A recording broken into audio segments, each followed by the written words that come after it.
عثمان غنی کو ادب کس نے سکھایا تھا؟ عثمان غنی کو اسی حدیبیہ کے مقام پر میرے آقا نے سفیر بنا کر بھیجا، مکہ والوں کے پاس، قریش کے پاس بھیجا، مذاکرات کرنے کے لیے بھیجا۔ گئے، وہاں مذاکرات نہیں ہو سکے۔ انہوں نے کہا، کفار نے کہا کہ اس دفعہ مسلمانوں کو حج کا موقع نہیں دیا جائے گا۔ واپس پلٹنے لگے۔ جب واپس آنے لگے تو کفار نے کہا کہ عثمان، تم چونکہ سین کعبہ میں کھڑے ہو اور آ گئے ہو اور 6 سال کے بعد آئے ہو، تمہیں اجازت ہے کہ تم طواف کر لو۔ حضرت عثمان غنی نے کیا جواب دیا؟ آپ نے فرمایا کہ ہمارا اس کعبے سے کیا تعلق؟ اگر یار طواف نہیں کرے گا تو ہم نے اس کعبے کو کیا کرنا ہے؟ یہ وہی کعبہ ہے نا جب میرے آقا نے 18 مہینے اس کی طرف پشت کر کے، اس کعبہ اللہ کی طرف پشت کر کے نماز پڑھی تھی بیت المقدس کی طرف۔ یہ وہی کعبہ ہے نا۔ پھر 18 مہینے کے بعد جب میرے آقا نے دوبارہ اس کی طرف منہ کیا تو ہم نے بھی اس کی طرف چہرے کر دیے۔ جب 18 مہینے کے بعد حضور نے اپنا مکھڑا موڑا اس کی طرف تو ہم نے بھی اپنے چہرے اس کی طرف کر دیے۔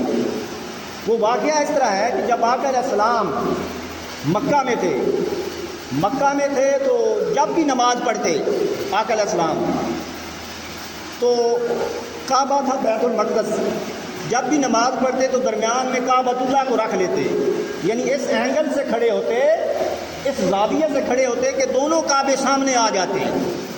جب تک مکہ میں تھے تو یہ بات ممکن تھی، جب مدینہ پہنچ گئے تو مکہ اس طرف، بیت المقدس اس طرف تھا، اپوزٹ تھے، وہاں یہ ممکن نہیں تھا۔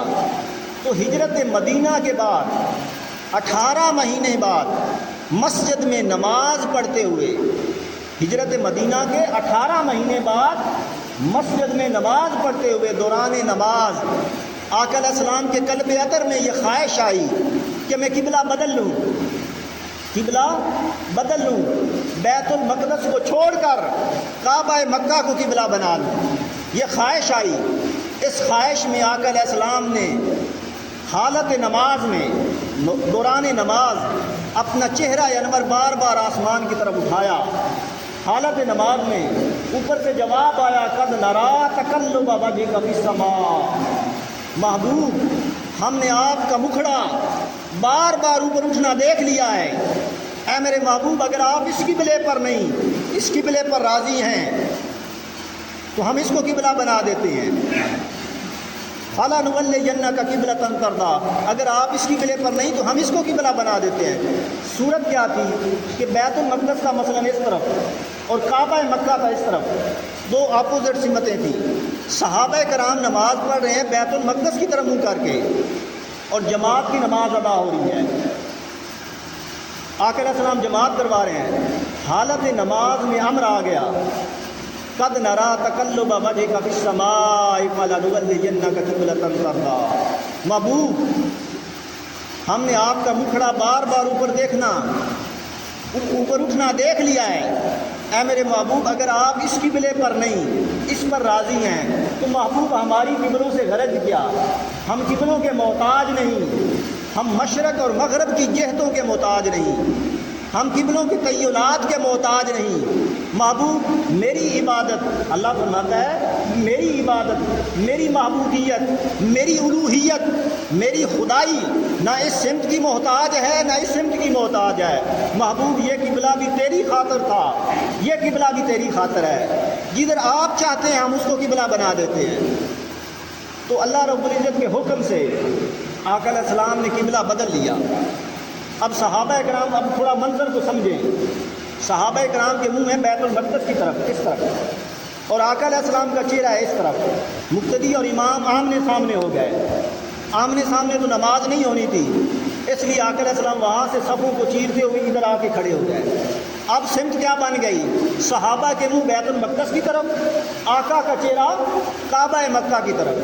تو یہ وہ لمحہ تھا، یہ وہ لمحہ آزمائش تھا صحابہ کرام کے لیے۔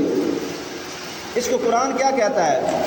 قرآن کہتا ہے کہ وَمَا جَعَلْنَا الْقِبْلَةَ الَّتِي كُنْتَ عَلَيْهَا إِلَّا لِنَعْلَمَ مَن يَتَّبِعُ الرُّسُولَ مِمَّن يَنقَلِبُ عَلَىٰ عَقِبَيْهِ، محبوب جس قبلے کی طرف پہلے آپ تھے بیت المقدس کی طرف، ہم نے وہ بنایا ہی اس لیے تھا کہ ایک گھڑی ایسی آئے، ایک لمحہ ایسا آئے کہ تیرے معبود تیرے غلاموں کا چہرہ ادھر ہو اور تیرا چہرہ، تیرا مکھڑا ادھر ہو، تو ہم اس گھڑی میں تیرے صحابہ کو آزمائیں کہ کون قبلے کی طرف جاتا ہے اور کون میرے معبود کے پیچھے جاتا ہے۔